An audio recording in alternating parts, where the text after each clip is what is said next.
Bien. Alors, voilà, là on m'entend. Oui. Donc nous allons démarrer en vous priant de vous excuser pour ce retard. Donc j'ai le plaisir d'accueillir et de vous présenter Éric Laurent pour la conférence de ce début d'après-midi.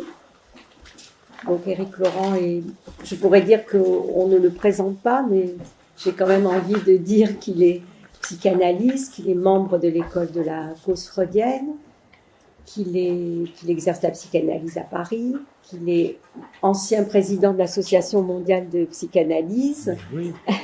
Qu'il est docteur honoris causa de l'université de Cordoba, en Argentine, et qu'il est l'auteur de nombreux ouvrages,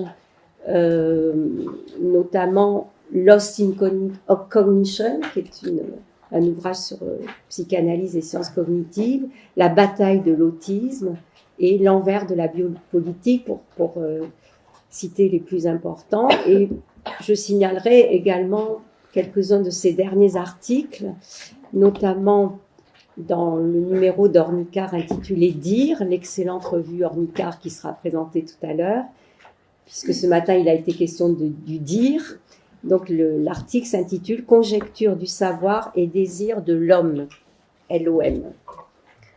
Je signalerai également dans le numéro de Mental sur l'écologie lacanienne, l'article d'Éric Laurent, L'angoisse du savant et son symptôme, et également son article sur le père contingent ou nécessaire dans le numéro consacré à l'impuissance des pères.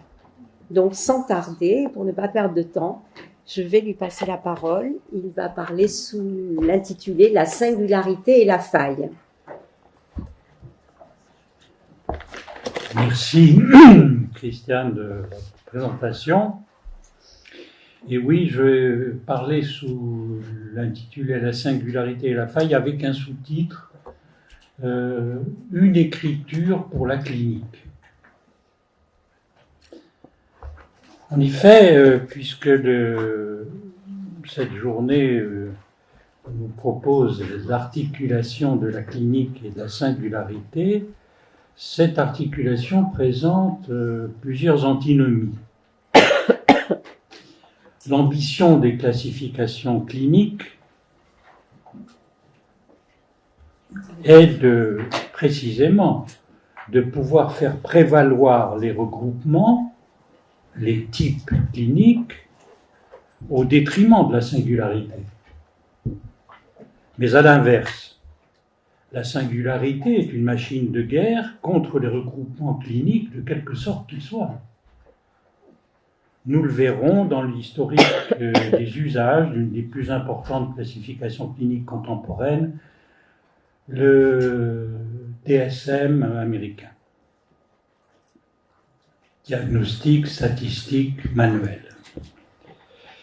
Ces antinomies entre singularité et classification clinique se radicalisent dans la perspective lacanienne, où la singularité n'est pas abordée comme entité, mais comme faille. Nous verrons cependant pour conclure que Lacan a proposé une écriture pour une clinique contemporaine du discours psychanalytique. Cette écriture change le sens et les usages du mot clinique. Alors d'abord, examinons la singularité contre la clinique et l'historique du projet DSM. La publication du DSM-5 en 2013 a été accompagnée de débats virulents au sein de l'American Psychiatric Association autour de réponses à une question. Qu'est-ce qui a donc mal tourné avec le DSM-5? What went wrong with the DSM-5? Aussi bien de la part de ceux qui restent globalement favorables à l'entreprise DSM que ceux qui s'y sont radicalement opposés. Un accord se dessinait sur la rupture opérée par la dernière édition du manuel, mais sans qu'il y ait accord sur la nature du franchissement opéré. Alors les débats ont eu la particularité de recueillir des points de vue très critiques formulés par d'anciens responsables au plus haut niveau des éditions précédentes. Que ce soit le fondateur de l'ensemble du projet DSM, Robert Spitzer, ou une des 8 personnes à l'origine du DSM-3, comme Nancy Andreasen, ou encore Allen Frances, responsable du DSM-4. Les critiques de Spitzer, lui, portaient surtout sur l'extension hyperbolique des processus bureaucratiques d'élaboration du DSM-5, impliquant des réunions sans fin, des secrets, clauses de confidentialité, hermétisme des comités, retard dans les essais cliniques par pesanteurs divers, etc. Et donc, la qualité clinique aurait souffert de cette hubris bureaucratique. Mais la critique la plus aiguë est venue de celui qui connaissait parfaitement de l'intérieur le fonctionnement du système, le responsable du DSM-4, Allen Frances, qui, au moment même où était publié le DSM-5, a consacré un livre aux effets pervers du DSM. Mais d'abord, avant de le démolir, le DSM-5, il justifie la nécessité de l'ensemble du projet DSM. Sa justification est d'autant plus surprenante que c'est un psychiatre éminent, formé complètement par l'Université de Columbia, qui a un département de psychiatrie orienté par la psychanalyse depuis les années 40. Il est aussi psychanalyste. Et pour lui, le projet DSM-5, DSM dans son pan global, pour lui était crucial et il considère que c'est ce projet qui a sauvé la psychiatrie dans les années 80, en la libérant des confusions et des ambiguïtés au cœur du modèle psychanalytique. Ce qui est astucieux, c'est qu'il remarque que la difficulté de la psychanalyse à inspirer des classifications stables en psychiatrie n'est pas liée à une impuissance contingente. Elle est, dit-il, consubstantielle à son discours. C'est un impossible. Alors lui, il le formule à la formule américaine, le low-key. Il dit le modèle psychanalytique avait tendance à se vouloir un peu un attrape-tout. À une notable exception près, le normal n'y trouve pas vraiment sa place. Pour Freud, nul n'est jamais tout à fait normal, nous sommes tous plus ou moins névrosés. Donc, il considère bien qu'avec ce point de vue-là, il est impossible de classer correctement les diverses rubriques de la psychopathologie. Tout déborde sur tout. Et d'ailleurs, ce que Frances repère sur le ver dans le fruit qu'introduit Freud, c'est ce que Lacan a radicalisé avec son dit auquel nous avons consacré un congrès, tout le monde est fou, c'est-à-dire délire. La thèse de Frances est claire et robuste. S'il n'y a pas de place pour le normal, alors tout est pathologique et la psychopathologie devient inclassable. Au-delà de la nécessité épistémologique donc du projet DSM, il veut ensuite rendre compte de l'échec du DSM-5. Il considérait que le DSM-4 était très bien, que tout allait bien jusque-là. Mais qu'ensuite, entre le DSM-4 et le DSM-5, il y a eu le surgissement de bulles diagnostiques. Il est dit au cours des 15 dernières années, puisque c'est les 15 années qui ont séparé le DSM-4 et le 5, 4 grandes épidémies de troubles mentaux ont éclaté soudainement. Le nombre d'enfants bipolaires a augmenté de 40%, les autistes de 30%, les hyperactifs avec troubles de l'attention ont triplé, tandis que la proportion d'adultes éligibles à un diagnostic de bipolarité a doublé. Donc il considère qu'en 15 ans, des chiffres pareils sont liés à des effets de classification à la dérive. Et ce qui est pour lui la clé du phénomène, c'est que 3 ans après la publication du DSM-4, en 1997, donc les lobbyistes des laboratoires pharmaceutiques ont obtenu une grande victoire aux États-Unis.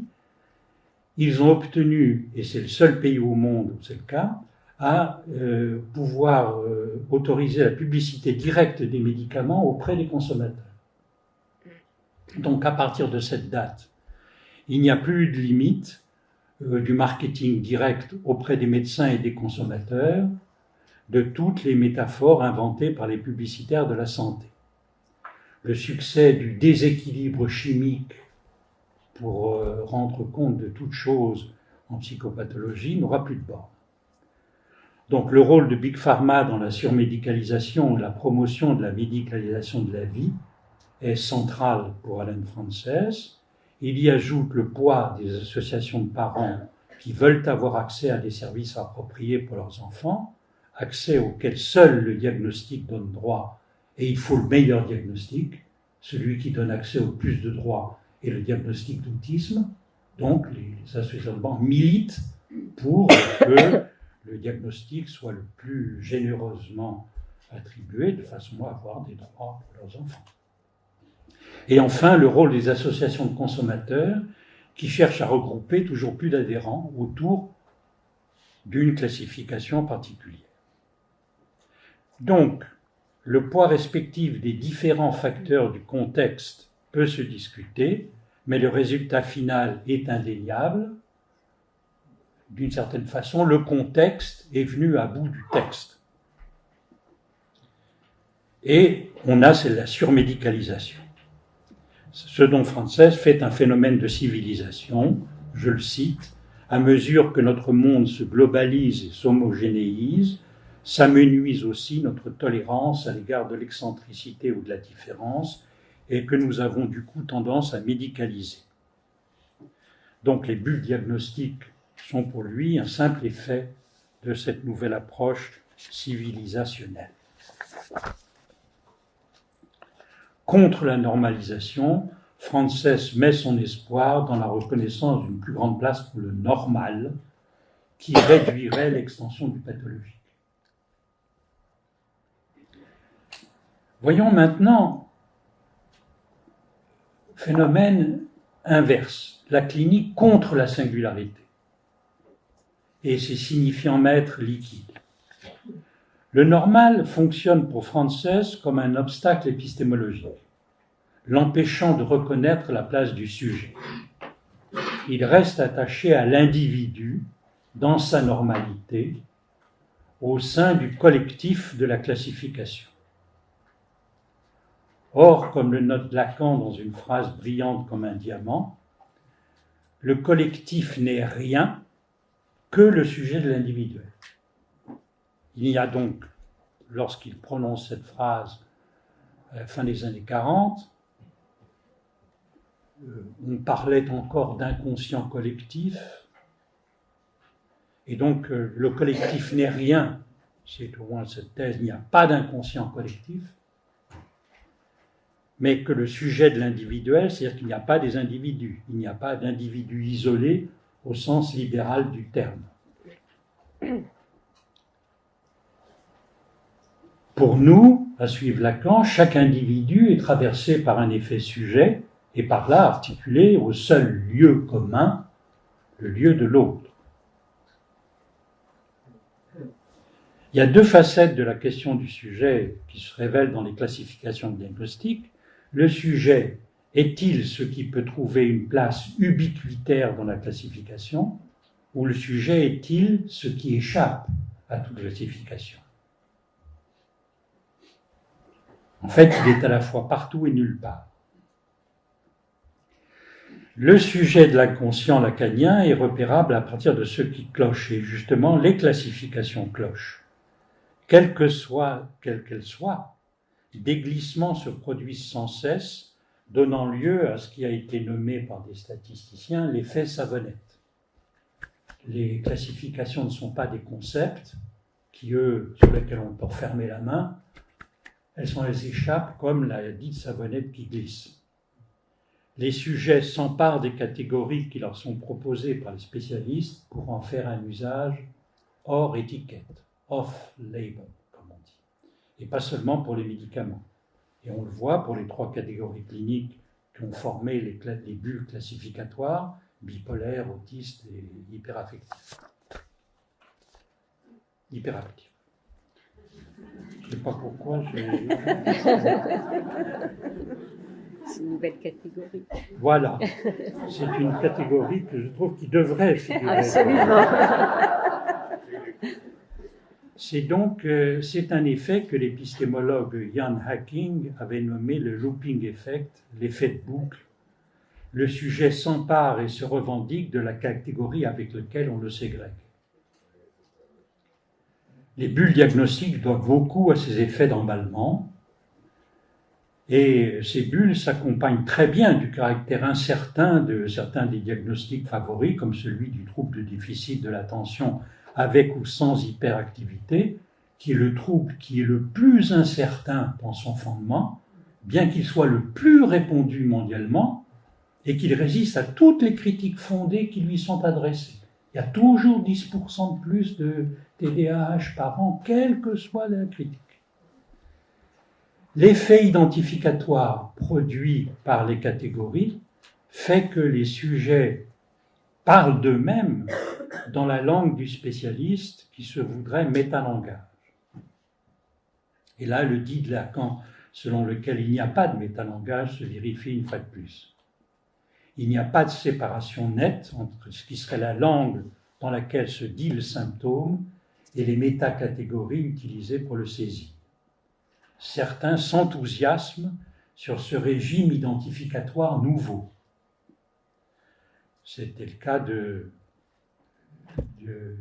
Ehrenberg que vous avez entendu ce matin, qui, dans un ouvrage, La mécanique des passions, disait, dans une sorte d'automédicalisation où la popularité des catégories du DSM joue un rôle patent, les propos spontanés ressemblent à s'y méprendre au discours des médecins. Le DSM a inventé un régime de revendication clinique et d'identification pathologique d'un nouveau genre, qui rompt avec la confidentialité traditionnelle du diagnostic psychiatrique. Oui. Enfin, il faut tempérer cet enthousiasme en constatant que cela ne vaut pas pour toutes les classifications. On se dit volontiers bipolaire, hyperactif ou autiste de haut niveau. On qualifie volontiers tous ses ennemis de pervers narcissiques, mais on utilise peu la catégorie de schizophrène paraphile pour se désigner soi-même. Les catégories auxquelles on s'identifie facilement fonctionnent en fait comme des signifiants maîtres. À ces nouveaux signifiants maîtres répondent d'ailleurs en S2 les témoignages des sujets qui proposent leur cas comme exemple de narration, de modalité de vie, avec un diagnostic vécu de façon singulière, et ce type de récit traverse maintenant tout le champ clinique.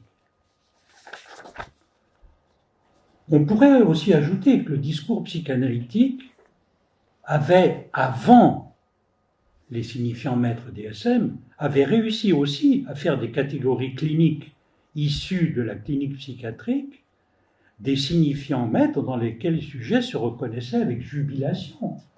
C'était le cas des diagnostics comme hystérie et obsession. Les catégories identificatoires et les récits ne cessent pas pour autant de glisser.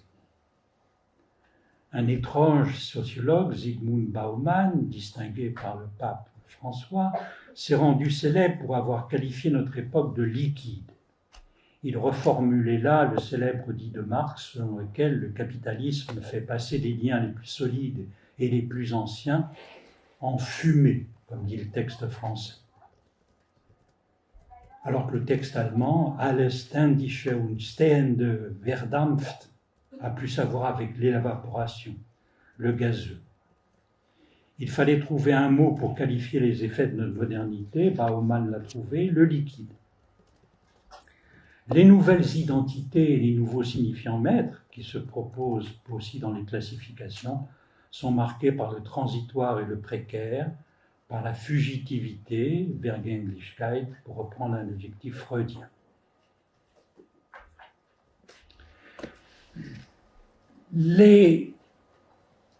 Venons à une fonction de la clinique d'avant le discours psychanalytique, qui, par rapport à la psychanalyse, peut faire fonction de surmoi.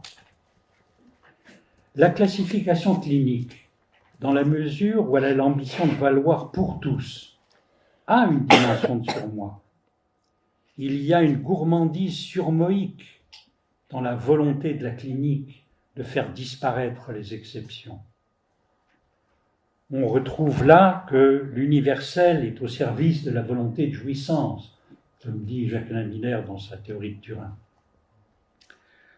C'est un point sur lequel doit veiller le psychanalyste lors des supervisions. Souvent, le supervisant s'enthousiasme et pense que la singularité de l'inconscient peut soulever les montagnes de la clinique et faire mentir le savoir accumulé sur la répétition et la régularité clinique. Par exemple, la fréquence du passage à l'acte dans les psychoses passionnelles, la régularité du passage à l'acte dans les érotomanies. Rappeler la clinique peut à l'occasion doucher des espoirs excessifs et rappeler de dures réalités. Il faut se garder d'en faire un usage surmoïque. Le savoir clinique est nécessaire lorsque l'acte analytique doit être tempéré par les exigences thérapeutiques. Lorsqu'il y a analyse comme telle, alors l'antinomie entre clinique et singularité peut atteindre sa plus haute intensité.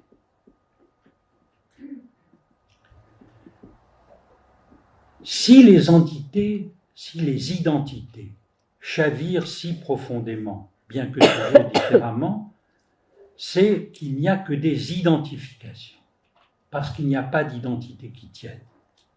L'identité est en crise de façon fondamentale, car se croire un est une illusion, une passion ou une folie, selon les diverses façons dont Lacan a pu nommer le narcissisme.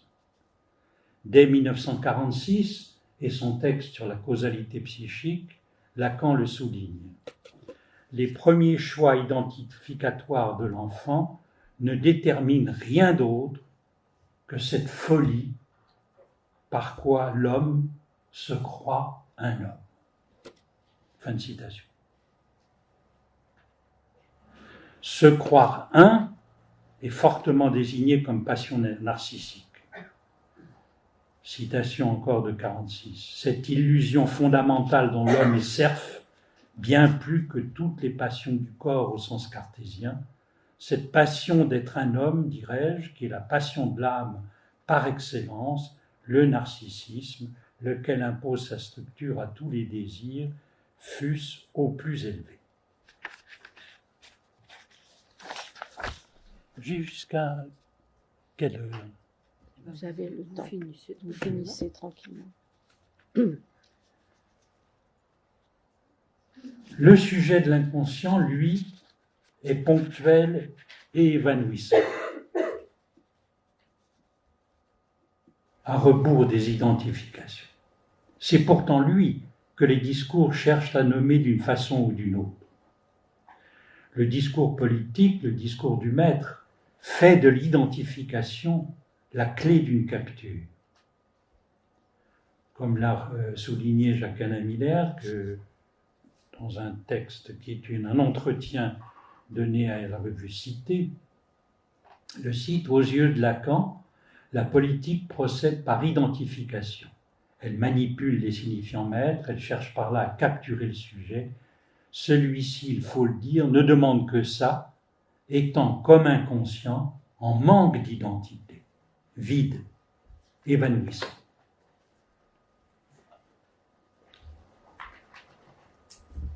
La psychanalyse, comme pratique, va contre les identifications du sujet.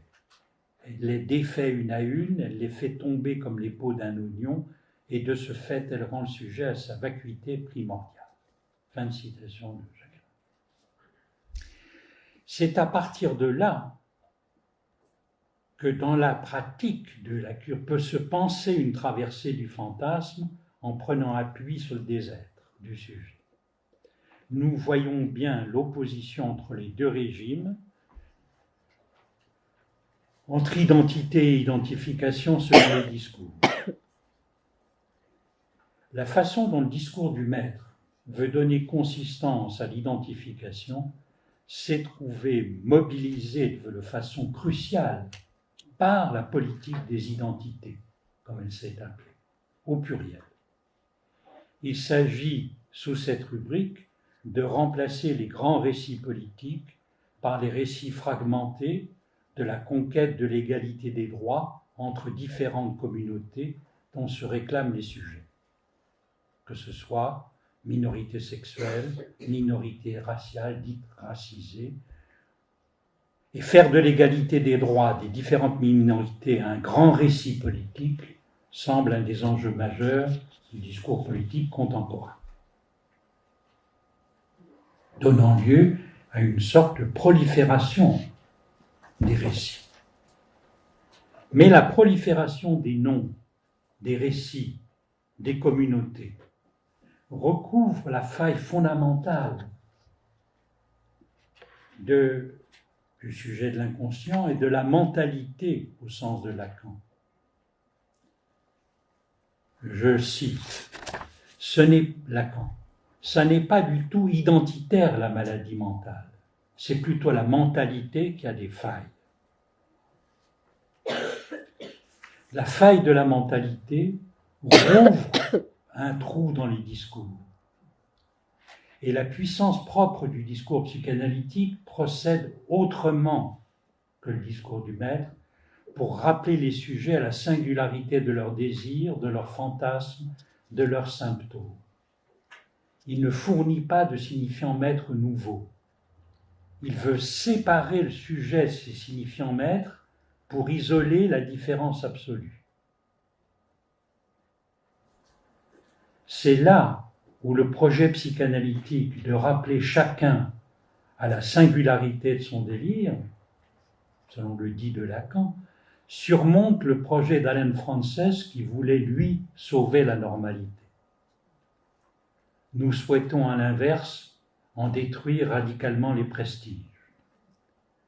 Rappeler que tout le monde est un peu malade, décentré, décalé, excentrique, nous permet de faire entrer le sujet en scène qui est là dans tout individu.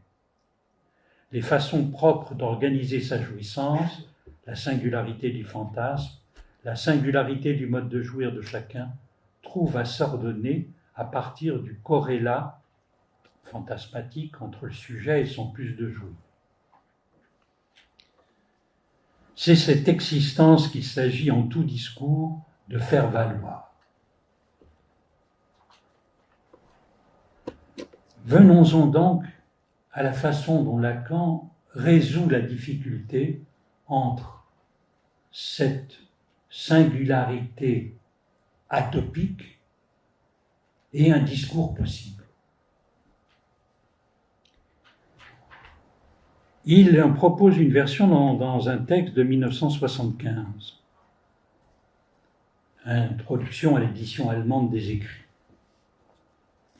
Il y constate une antinomie. Il y a des types de symptômes. Il y a une clinique. Seulement voilà, elle est d'avant le discours analytique. Si celui-ci y apporte une lumière, c'est sûr, mais pas certain. La lumière, on voit, la lumière, c'est une lumière, comme notre français, c'est une lumière assez destructrice. Y compris dans le texte de Lacan, tout le monde délire, c'est assez destructeur. D'autre part, dans le texte de 75, Lacan note que d'autre part, le discours psychanalytique, lui, permet de livrer à l'analysant le sens de ses symptômes. Mais les expériences, elles, de l'analyse, ne sauraient s'additionner. Et ça, c'est une certitude. Lacan se pose donc la question de ce qui peut relier ces épars désassortis, ces sujets qui ont chacun accès au sens de leurs symptômes, mais sans rapport l'un avec l'autre. Si jamais on fait des types, le type vient toujours de l'extérieur. C'est le regard du discours du maître sur le sujet, qui essaye de les classer, ces sujets qui fuient. Et entre eux, là qu'on note les difficultés, ceux qui relèvent d'un même type n'ont pas de sens commun. Ils ont chacun le sens de leurs symptômes, mais il n'y a pas le sens commun, celui que voulait Aristote. Les sujets, donc il note, les sujets d'un type sont donc sans utilité pour les autres du même type. Donc comment faire? Ce qui peut relier les sujets ne passe pas par la voie du sens, mais par l'objet. Et là, Lacan donne une nouvelle version de son dit « Le collectif n'est rien que le sujet de l'individuel ». Les discours se tiennent collectivement. Et les discours font lien social. Ils opèrent une torsion sur le particulier du symptôme de la clinique. Au niveau du particulier, il y a le symptôme hystérique. Mais au niveau du lien social, au niveau collectif, il y a le discours hystérique. Ce discours se caractérise parce qu'il soutient l'existence de la femme dans son opposition à l'homme.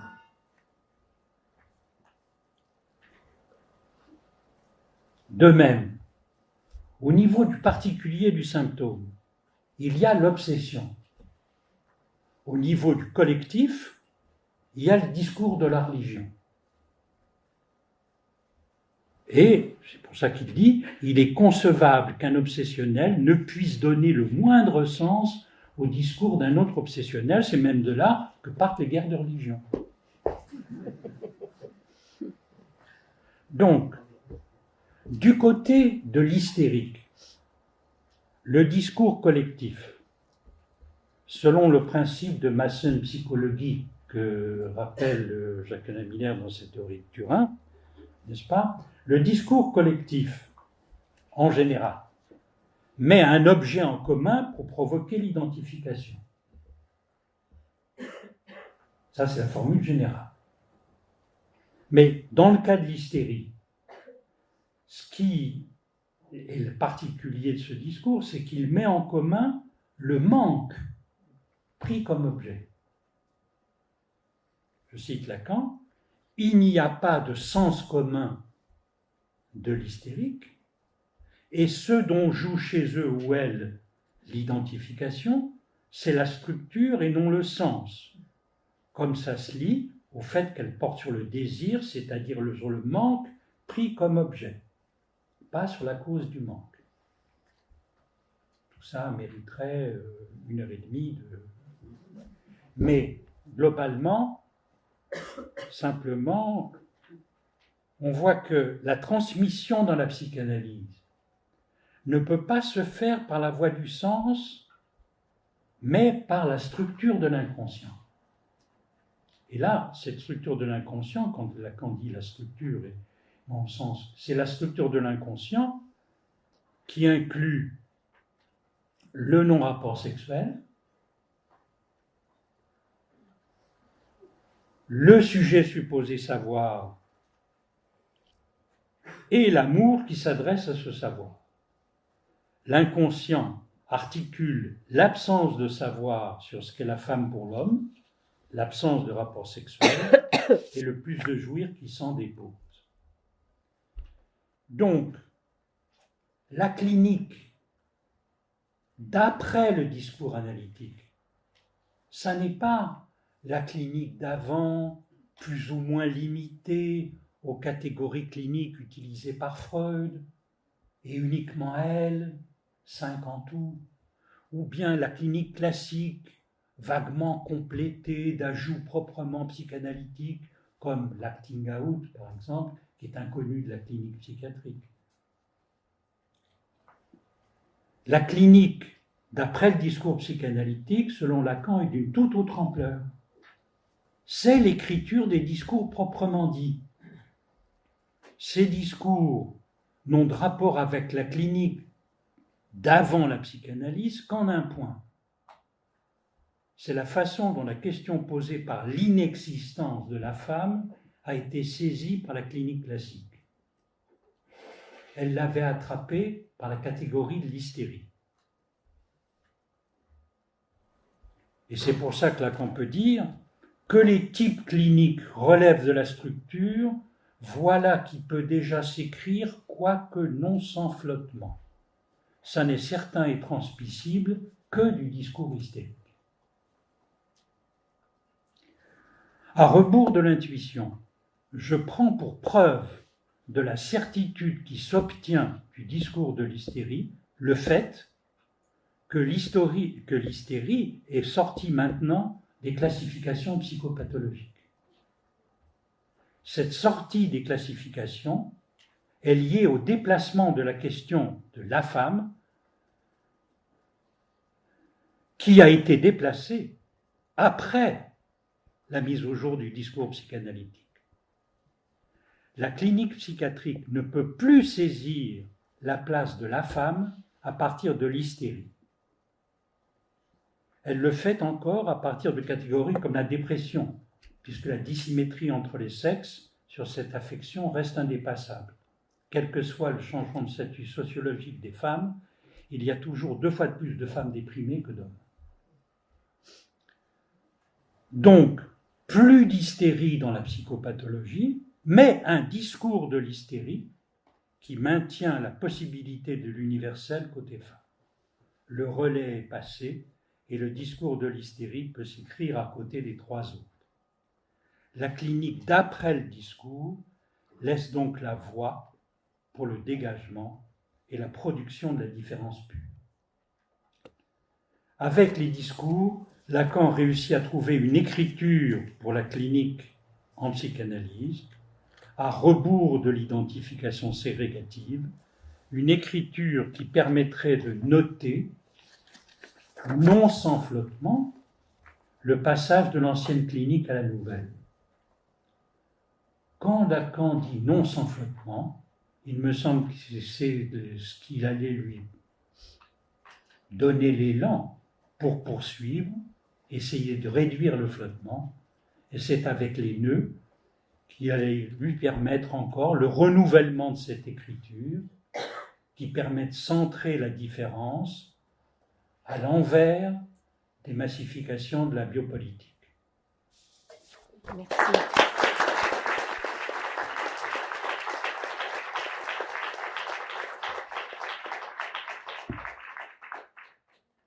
Merci infiniment à Éric Laurent pour cette conférence qui amène des thèses fortes sur l'évolution de la clinique psychiatrique. Alors je pense qu'on peut prendre un moment pour la discussion. Je vais sans tarder passer la parole à Clotilde Leguil, qui est discutante à cette table. Mais avant, je voudrais juste faire une remarque et donner une référence. Une remarque sur le DSM, c'est-à-dire que à entendre le glissement permanent des catégories que vous avez décrites, on peut s'étonner du fait que subsistent encore les termes de la psychiatrie classique, même s'ils sont désarticulés à leur origine clinique de départ, ils sont quand même tous présents. Enfin, la terminologie, en tout cas, elle y est, s'agissant des délires, s'agissant des hallucinations. Enfin, on peut s'étonner que quand même ce lien à la psychiatrie classique demeure, ne serait-ce que par la terminologie, Et on peut se demander ce que ça va devenir avec le raz-de-marée neuro, avec la thèse, le paradigme neuro. Avec le paradigme neuro ou le paradigme scientifique, le projet DSM, effectivement, se retrouve dans une impasse complète, puisque il a été publié il y a 10 ans, et au moment même de sa publication, le responsable de la recherche scientifique aux États-Unis a constaté que ce texte, après 15 ans d'attente nouvelle par rapport au DSM-4, ne changeait à peu près rien. Et il notait que c'était 15 ans perdus. Et que, à partir de maintenant, que la recherche scientifique allait uniquement se fonder sur des données objectives. Et donc, se fondant sur un tout autre projet, extrait des mains de l'American Psychiatric Association, confié à des organismes indépendants, s'appelant Research Domain Criteria, RDoC, qui sont uniquement, constituent une gigantesque base de données qui ne contient que des éléments objectifs, scientifiquement mesurables. Il n'y a plus un élément de la langue ordinaire, sinon dans la classification. Mais c'est la classification de domaine, ou de classification de zones d'activité, classification de comportement objectivable. Et donc c'est une rupture complète avec les termes, en effet, de la langue ordinaire et de la langue classique. On rompt les amarres, et depuis 15 ans, le Research Domain Criteria est le seul critère maintenant d'évaluation pour les médicaments, etc. Le résultat le plus probant, c'est que tous les laboratoires ont fermé leur département de recherche. Il n'y a plus de département Big Pharma, il n'y a plus de département de recherche dans les psychotropes, en considérant qu'actuellement, l'état de la science est tel que c'est gâcher beaucoup d'argent pour des médicaments qui ne font qu'améliorer à la marge. Et n'est-ce pas, tous les espoirs fondés sur, il y a d'un côté les espoirs fondés sur la kétamine, qui était déjà utilisée, mais qui est, c'est le cas de le dire, un remède de cheval, puisque c'était un anesthésiant vétérinaire, et qui a été bricolé ensuite, amélioré à la marge, mais pour un usage humain, et puis surtout les espoirs fondés sur la stimulation électrique directe, qui sont à peu près les seuls, la pharmacopée actuellement proposée à l'avenir aux psychiatres. Donc c'est une situation très délicate, qui est en effet que traverse la psychiatrie contemporaine, et qui n'est pas d'ailleurs sans rapport avec la crise des vocations. Donc, il n'y a pas une discipline où il n'y a pas un médicament nouveau depuis 50 ans. C'est pour les jeunes qui vont y mener leur vie, ce n'est pas une perspective extrêmement enthousiasmante. Et on a une crise des vocations qui n'est pas simplement liée à l'absence de moyens, qui est par ailleurs un drame de la psychiatrie, mais il y a par ailleurs, sur l'ensemble de la planète, ce problème. Oui, ma deuxième remarque, c'était une référence que je voulais signaler à notre auditoire sur un exposé que vous aviez fait en 2005 dans le cadre de l'orientation lacanienne, l'autre qui n'existe pas et ses comités d'éthique. Vous aviez développé également le rapport entre identité et identification. Alors je voulais le signaler parce que c'était particulièrement lumineux. Vous l'aviez évoqué à propos des théories du genre. Vous aviez évoqué leur prétention à pouvoir résorber la multiplicité des identités de jouissance dans la pluralité des genres sans reste. Et donc, vous aviez montré que c'était en fait un renversement des identifications qui se font prendre pour des identités. Voilà, donc je signale cette intervention. Je vous remercie. En effet, je le reprends, je persiste ici. Oui, du coup, je signale aussi, puisque vous avez prononcé, Éric Laurent, la formule d'identité en crise, un article que vous aviez écrit pour Mental, Identité en crise, justement sur la question crise identitaire et triomphe des religions, puisque vous avez évoqué aussi la question de la religion. C'est le Mental 34. Oui, alors je voulais d'abord pointer ce que vous nous apportez relativement à la question de la singularité, puisque c'est la question qui nous occupe aujourd'hui. Pour nous montrer que la singularité, ce n'est pas... Enfin, la singularité telle qu'on l'entend depuis la psychanalyse, telle qu'on en fait l'expérience aussi, depuis l'expérience d'une analyse, ce n'est pas en effet le diagnostic qui va permettre de nommer le malaise qu'on éprouve, par exemple, bipolaire, TDAH, alors c'est hypersensible aussi qu'on entend aujourd'hui. Oui, c'est vrai, pas hyperaffectif, Voilà, mais c'est hypersensible. Donc ce n'est pas ça. Ce n'est pas non plus la singularité pour nous, ce n'est pas non plus l'identité qui va permettre de nommer peut-être un certain sentiment de marginalité et de trouver dans une nomination identitaire où loger cette marginalité. Non, la singularité, en tout cas c'est ce que vous avez introduit dans votre titre et entre les lignes aussi de votre exposé, elle a à voir pour nous avec la faille, avec la question de la faille. Et la faille, je dirais qu'on pourrait la définir à partir de l'intime, mais ce n'est pas l'intime au sens psychologique, mais c'est l'intime au sens d'une extériorité de l'intime. Damien Guionnet citait cette définition lacanienne de l'extimité dans le séminaire 7, et ce qui fait que nous sommes confrontés à une faille, chacun en notre être et en notre corps, c'est cette expérience de l'extériorité de l'intime, précisément, qui fait qu'on ne peut pas se ressaisir en un point où on rejoindrait son être, parce que quelque chose de notre intimité est pris à l'extérieur.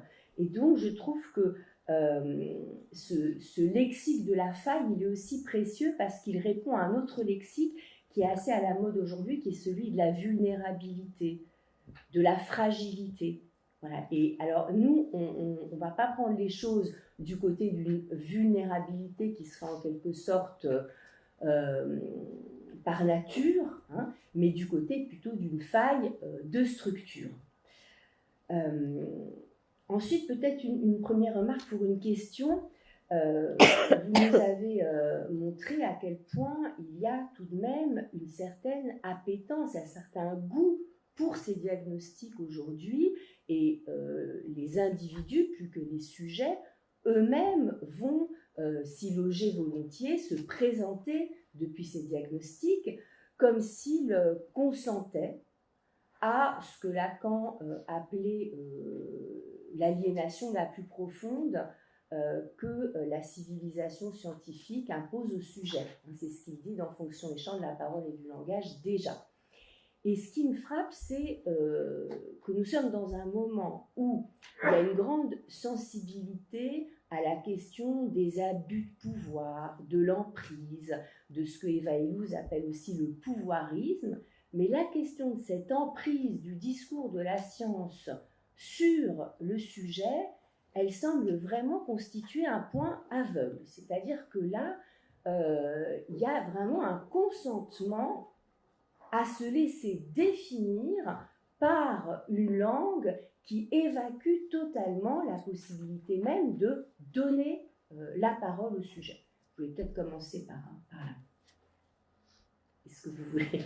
Oui, très volontiers. Ce consentement à la science doit être tempéré.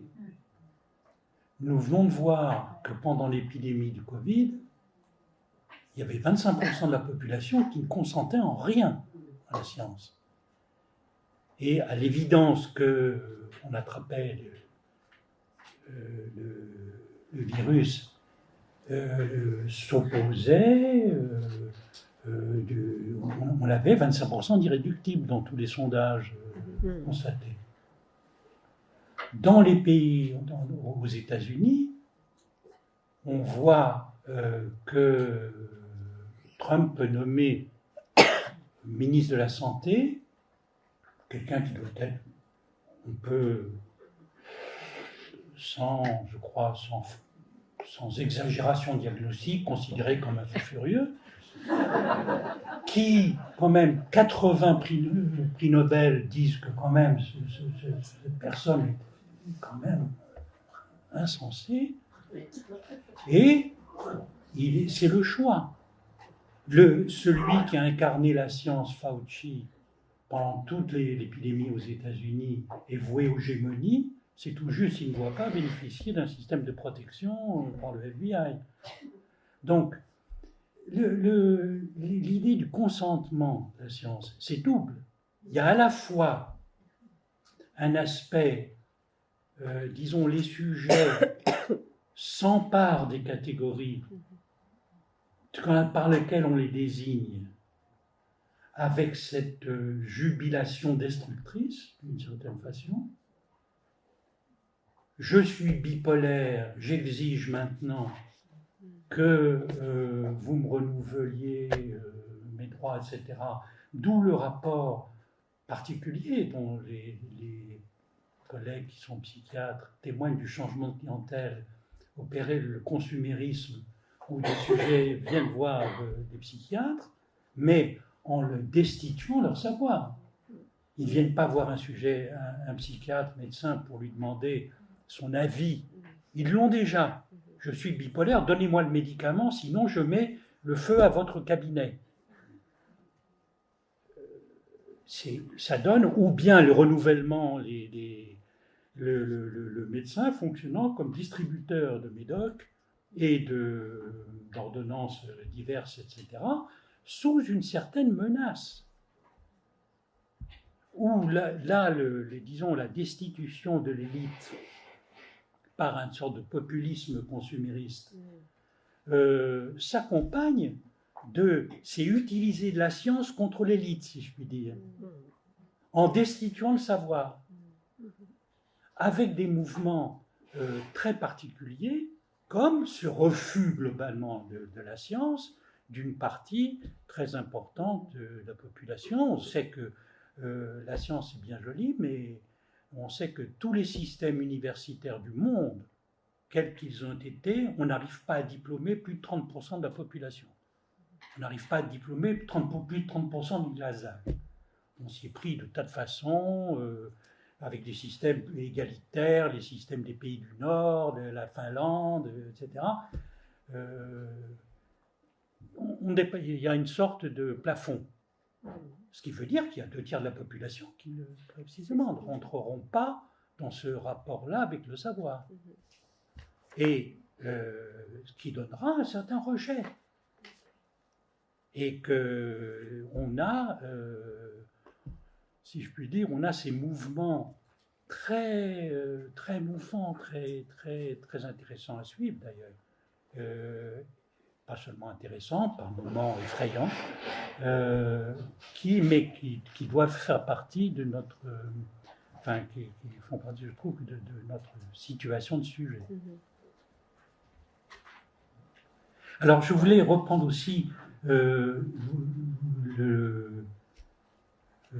effectivement la faille, l'entité et la faille, sur le point...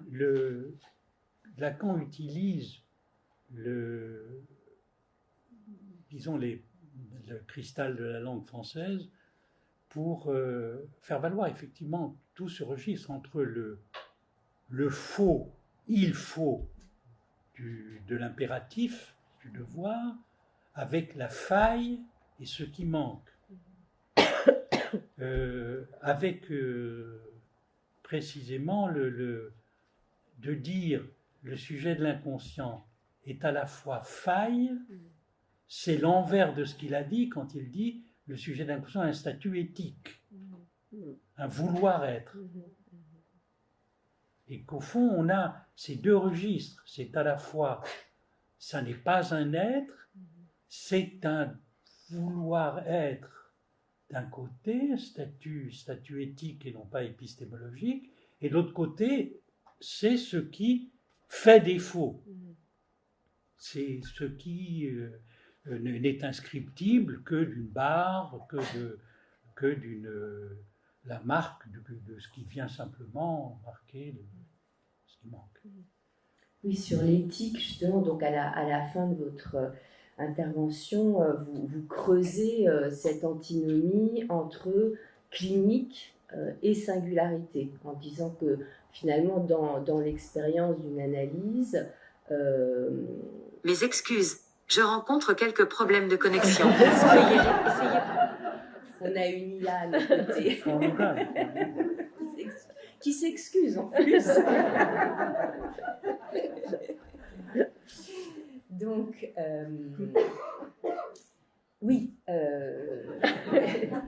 Pardon. Non, je me disais que cette antinomie, elle permettait peut-être de saisir aussi cette question de l'éthique au-delà de la clinique, c'est-à-dire une éthique qui a à voir avec ce qu'il y a de plus radical dans la singularité et qui ne relève pas des types de symptômes. Parce que vous avez apporté cette citation de Lacan de 1975 que j'ai trouvé aussi, enfin je trouve que c'est précieux aussi de le dire comme ça, puisque quand on fait l'expérience de l'analyse en tant qu'analysant, on n'expérimente pas soi-même son symptôme comme étant hystérique ou obsessionnel. On peut se dire ça peut-être en dehors de l'analyse, mais l'expérience de l'analyse, c'est pas du tout l'expérience d'un type de symptôme. Et donc, je trouvais intéressant de définir aussi la singularité depuis un au-delà, en fait, de cette référence au type de symptômes, bien que vous ayez pu dire aussi que, par exemple, dans la pratique du contrôle, ça peut être utile aussi de se référer tout de même au type de symptômes pour s'orienter par rapport à certains phénomènes qui peuvent surprendre. Voilà. Donc, peut-être vous pouvez dire quelque chose sur cette clinique. Est-ce que c'est cette clinique d'avant la psychanalyse, d'où viennent finalement le repérage des types de symptômes et la pratique de la psychanalyse aujourd'hui qui n'est pas fondée sur ce repérage des types de symptômes, mais sur cet abord du plus radical de la singularité. Oui, si vous voulez, c'est précisément, c'est ça voilà où est l'enjeu. Il est clair que cette tension entre la clinique, disons, contemporaine du discours de la psychanalyse, la clinique des discours, et la clinique d'avant la psychanalyse, la clinique classique, matinée, enfin, clinique classique, modernisée, si vous voulez. Il y a là une tension qui est cruciale, puisque on ne peut pas pratiquer la psychanalyse en ignorant complètement la clinique d'avant. On peut la connaître mal. Mais il faut quand même connaître un peu. Et très vite, ceux qui se lancent voient la nécessité d'avoir les repérages que donne la clinique, mais d'avant la psychanalyse. Et en effet, ça doit être distingué de ce qui est la clinique, qui est, elle, contemporaine de la psychanalyse, avec la visée de la différence absolue, c'est-à-dire d'un sujet qui serait l'absolu là, doit être mis. Qu'est-ce que serait qu'un sujet vraiment séparé totalement de ses signifiants maîtres? C'est un état du sujet considéré comme, disons, produit idéalement, mais qui est tempéré par le fait que, d'accord, il est séparé de ses signifiants maîtres, mais il est quand même accroché à ses restes symptomatiques. Et qu'on n'a pas un sujet qui est... Mais cette tension, c'est que les discours permettent à Lacan de faire tenir ensemble, faire des liens entre sujets possibles, qui puissent encore avoir des sujets qui puissent se parler. Parce que sinon, le sujet totalement isolé, c'est qu'il n'a plus rien à dire à l'autre. Enfin, il est séparé de l'autre, il n'a plus rien à dire à un autre sujet du même type, puisqu'ils ne se comprennent pas. Donc, il faut trouver un mode de lien, et il y a le lien, qui permet d'inscrire avec les formules S1, S2, S bar et petit a, on peut inscrire le sujet de la différence pure, corrélé à son plus de jouir, inimitable, qui lui aussi est de registre de la singularité, accroché au lieu de l'autre au S1, S2, il est possible de le faire, et donc de rendre compte qu'il y a quelque chose, comme ce que Freud appelait la civilisation, un espace, disons, commun, un lieu de l'autre tout de même, dans lequel quelque chose est en commun. Parce que sinon, la perspective du sujet réduit à sa différence pure, on ferait alors les parts totalement désassorties, accordées à rien. D'où et dans la pratique elle-même, savoir en quoi le sujet analysant relève de la clinique d'avant la psychanalyse, effectivement donne tout de même les marges dans lesquelles la production de la différence va pouvoir s'opérer. Par exemple, savoir que dans ce qui relève de la catégorie de la clinique ancienne, qui était comme l'hystérie, le sujet de l'hystérique étant accroché à l'autre d'une certaine façon, il est possible à un moment donné de la bonne façon de faire bouger la dite position de neutralité, la position un peu mortifiée du psychanalyste. Il est bon que quel que soit, il soit un peu plus vivant quand il le faut. Mais avec un sujet obsessionnel, la même manifestation de vivant un peu trop déplacé, là, rentre en opposition avec le sujet. Ça se sait, il n'y a pas d'avant la psychanalyse. La pratique psychiatrique avait déjà noté ces registres différents. Ce que Lacan a fait, c'est qu'il a rendu compte du point de vue du discours psychanalytique. Donc, il y a des choses à savoir, mais qui relèvent de la clinique d'avant. Et c'est très dur pour les psychanalystes de faire le deuil de cette clinique. C'est ce qui fait qu'il y avait régulièrement, enfin dans les années 50, 60, 70, régulièrement il y avait des associations de psychiatres, psychanalystes qui pondaient des projets de classification qui incluraient le sujet psychanalytique, etc. Et proposant toujours de réformer les classifications psychiatriques. Bien entendu, ça n'a eu aucun succès auprès de la psychiatrie comme telle, qui considérait ces pratiques comme bizarres, mais elle témoigne de la difficulté de faire le deuil.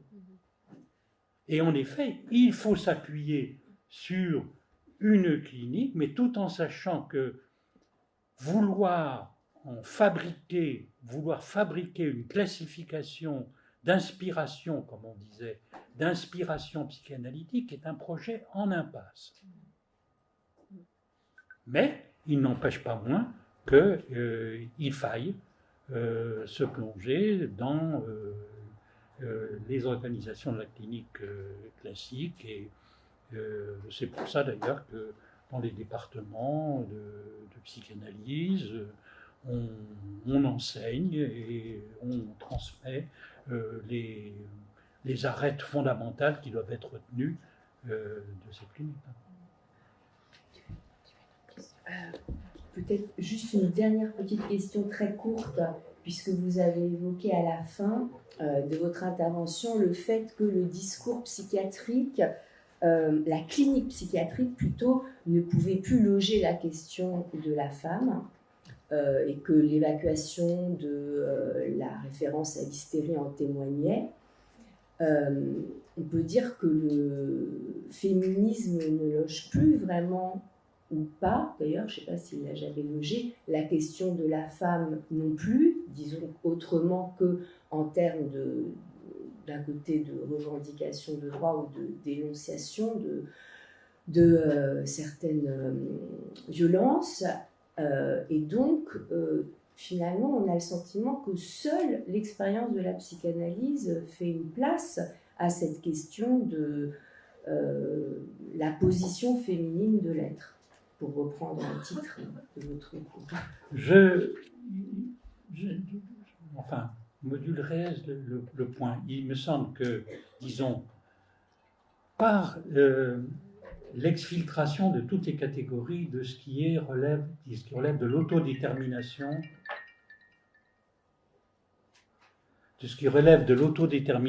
de la position sexuée. Effectivement, les classifications psychopathologiques essayent d'évacuer la question de la façon dont jusque-là, en effet, à partir du XIXe siècle, la question féminine a été située dans le développement de la clinique de l'hystérie, qui était légère persécution. Donc, la façon dont maintenant ça a été sorti des classifications, on peut dire que ça échappe. Mais je ne dis pas pour toutes les catégories, puisqu'il y a encore des dissymétries, même sexuées, très importantes. En particulier, donc, c'est la catégorie de la dépression qui fait que là, il y a une question sexuée qui n'a pas... On n'arrive pas à traiter ça comme un problème d'égalité. On ne peut pas ramener ça dans les proportions. De même, on peut dire que l'autisme, par exemple, pose un problème, mais que justement les psychiatres féminines, voire féministes, considèrent comme une victoire de réduire l'écart entre le nombre d'autistes filles et garçons, en considérant que c'est sous-diagnostiqué parce que les filles sont plus sociables, etc. Donc on les sous-diagnostique autistes et que, au contraire, on est parti de... il y a 30 ans, on était à 1 pour 6. Ensuite, ça s'est réduit à 1 pour 4, c'est-à-dire 4 fois plus de garçons que de filles autistes. Et là, en particulier les psychiatres anglaises sont à la pointe de la question, et on considère qu'il faut réduire maintenant à 3, 1 pour 3, et on considère qu'on va pouvoir, en changeant la définition de l'autisme, inclure plus de filles dans la catégorie. Ça, pour réduire ces questions et de ramener ça vers une égalité foncière. Par ailleurs, je crois que dans les féminismes, la question, ce que notait Lacan, effectivement, le discours de l'hystérie, c'est la façon dont Lacan a noté le discours féministe comme tel, dans la mesure où, en effet, il y a un universel, la femme, qui est soutenue. Alors, c'est une question, et ça a beaucoup quand même, le discours de l'hystérie comme tel a une incidence dans nos sociétés quand même très remarquable, puisqu'en effet, l'égalité des droits, la façon dont cette égalité des droits s'est maintenant répandue sur disons, les sociétés occidentales ou occidentalisées, a changé et continue à changer un certain nombre de choses de façon radicale. Et donc, c'est de dire en effet que, par contre, la question portant sur une femme, en effet, et non pas sur la femme, là, par contre, c'est ce que Lacan a donné comme, si je puis dire, comme mission, au discours psychanalytique de pouvoir, en effet, vous le disiez, de soutenir cette place-là. Très bien. Merci beaucoup. Merci infiniment.